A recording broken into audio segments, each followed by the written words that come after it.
If you could have anyone in the world as your mentor for the day, who would you pick? And before you answer that question, I would like to challenge you to think.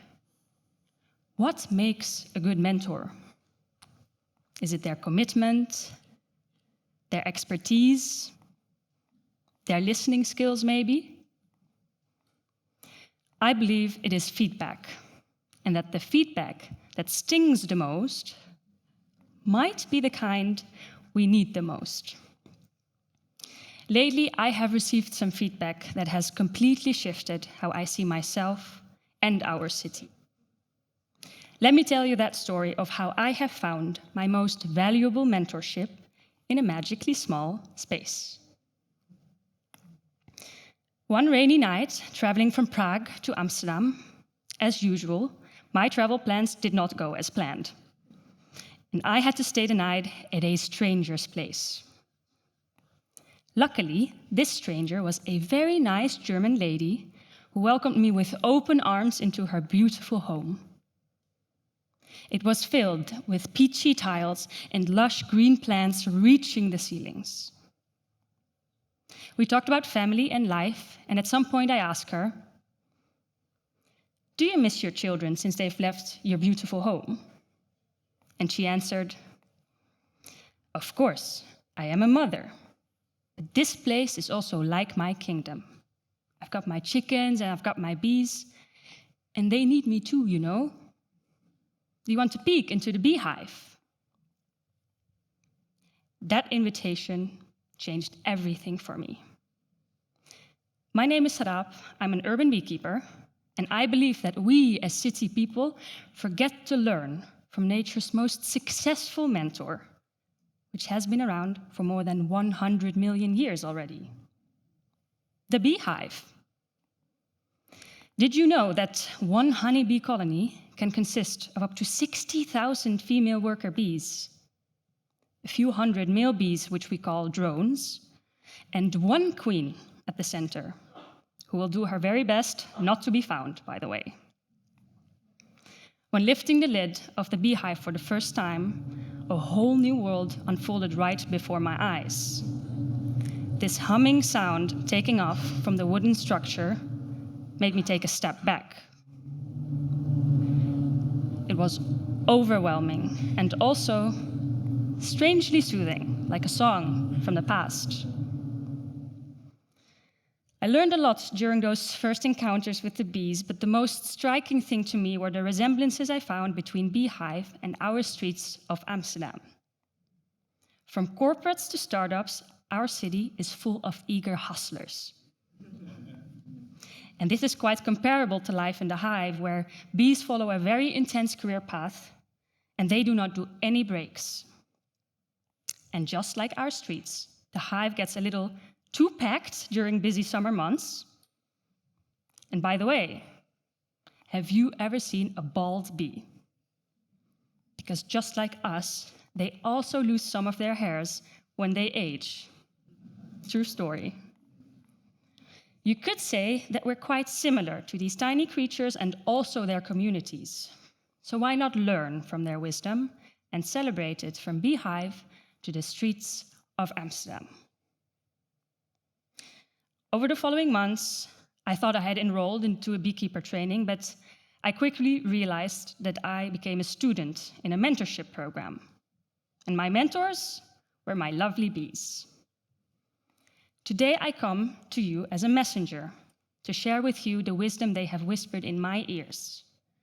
But to truly understand, you must hear it from within the hive. When I was born, I woke up to a dark, buzzing crowd around me, and only a dim light revealing golden walls, the honeycombs, my home. From the moment I struggled out of my tiny cell, my siblings immediately started nursing me. And it was in that moment I first realized there is no I, there's only we. Since then, all stages of life have taught me about collaboration. To create even one drop of honey, all of our bee teams need to work together to be successful. And now, in the final stage of my life, I stand here as a guard, outside of our hive to protect the food we have collected. A few days ago, the gentle giant, our beekeeper, he reached a little too close to our home, and one of my siblings flew forward to sting his wrist. In that moment, her body gave all it had. Her venom, her strength, and ultimately, her life. You see, our stings are not acts of anger. They're acts of love. Because my sibling died to protect the greater good. And that is what it means to be a bee. From the youngest bee to the oldest guard, everything we do is a sacrifice for the hive. When you're a bee, it's we over me. Now, buzzing around from Kinkerstraat to Westerpark's blooming flowers, there is something remarkable to me. Although your streets are filled with humans, you do not always seem to move like one community. I hear you talking about how half of your population feels lonely, and I see you looking at your little pocket computers, enchanted by this glowing screen rather than the humans passing you by. And it makes me wonder, how come you are surrounded by thousands, yet feel so alone? In our hive, we are not just a collection of random bees. We are a living web of connection. Now, what if you too looked at Amsterdam the same way? What if success in Amsterdam was not measured by what you achieve alone, but by what you create together?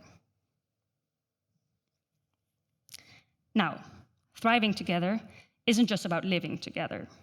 It is also about making space for everyone. Let me give you an example.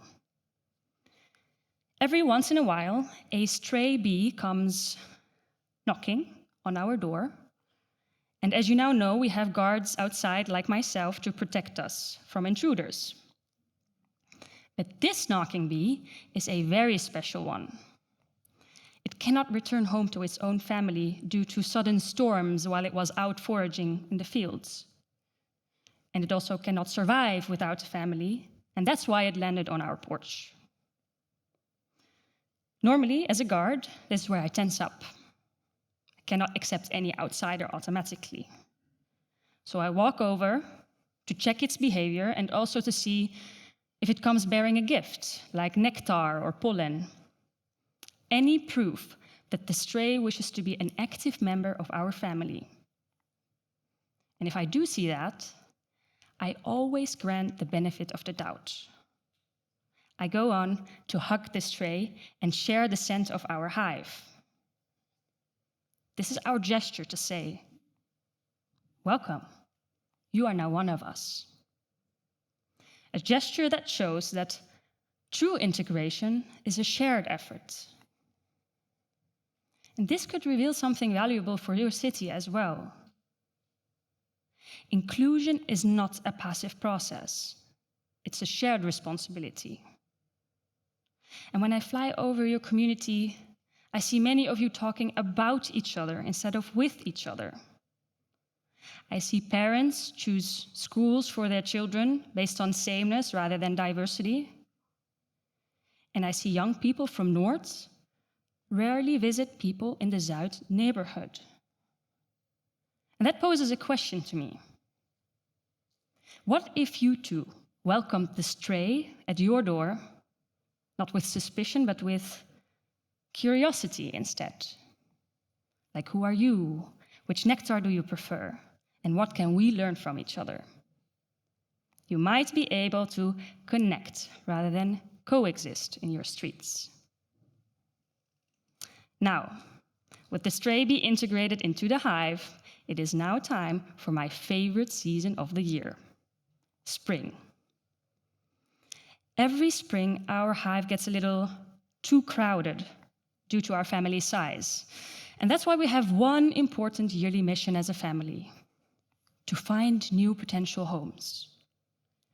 During this very adventurous phase of my life as a scout bee, I would fly as far as 5 kilometers away, inspecting every hollow tree, visiting every cute garden house of yours, critically evaluating, could my family live here? Upon return into the hive, our family would gather for the best meeting of the season: the scout bee dance-off. The longer I waggled my little tiny body, the harder I tried convincing my siblings of my discovery. Look at me. Follow me. I have found the greatest option. That's what our dancing would scream. I would move in the direction of the new potential home so a few of my family members could fly out and see for themselves. But interestingly enough, some of them came back with disagreement, because they had found even better options on their way out. And in that moment, I had a choice. Do I cling on to my very good own idea? Or do I open up my mind to those of others? I remember my collective duty to the hive, and I let go of my former opinion. Why? Because otherwise, ego would stand in the way of finding the best home for all.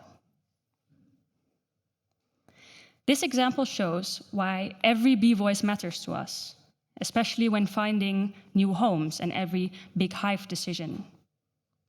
And I find you humans fascinating in this regard, because the posters on your streets, they tell me that open-mindedness is your global brand. Equal rights for all, cuisines from all over the world, and parties on every corner. You seem to have it all figured out. But when I fly through your community, I actually sense something else. I see homeless people sleeping at tram stations, and I wonder, do you hear those voices as much as those in your own circles? And do the worries of your older residents take up as much space as those of the visiting tourists? In our hive, every voice counts, because we believe that letting go of ego and staying open-minded makes us move toward the best home for all. Now, during my beekeeper training, many people have told me that the longer you work with one honeybee colony, that the more the bees start recognizing you, and you become part of their world. I just didn't expect to be so intrigued by theirs. The thing that the bees have been telling me over and over again is that a hive thrives when you put we over me, when every voice is heard, and when you do not cling on too tightly to your own ideas. I've started applying those principles in my own life, or at least I'm trying to. So I try to use the word we more than I when I'm at work. And whenever I'm in an argument with someone, trying to prove my point, and that happens quite often, I try to pause and ask myself, is being right really the most important thing here for all of us? And maybe, just maybe, these are the kind of reflections that our Amsterdam needs as well. What if we redefined what living together looks like in our city? What if we could create a place where social divides are bridged in the classrooms? A place where every stray isn't just tolerated, but warmly welcomed. And finally, a place where curiosity is celebrated from north to south. I wish for Amsterdam to be this place where community whispers louder than ego. And I invite you to look around you. As one citizen, you may feel like Amsterdam is just a city. But together with others, it becomes your hive. So the question is, how will you make it thrive?